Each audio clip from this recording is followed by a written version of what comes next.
Hi, today I'm for the new Vivo V21e and I'll show you how to change lock screen wallpaper on this device.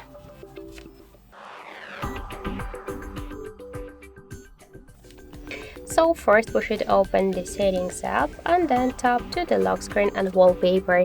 Here click to wallpaper section, and to use the new wallpaper you should just select one from these default wallpapers or tap on the right upper corner, and here you'll see all of the photos previously taken on your device camera or downloaded, for example, from the internet.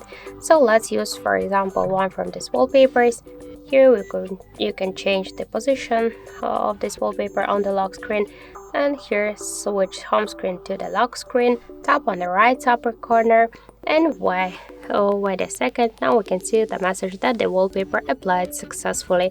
Let's check. So as we can see, we just successfully changed our lock screen wallpaper.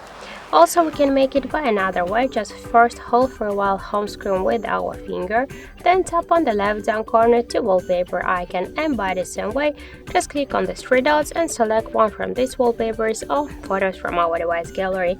For example, let's use this wallpaper, tap to apply, click to set as lock screen, and that's it. So thank you guys for watching, and if you find this video helpful, don't forget to leave a like, comment, and to subscribe our channel.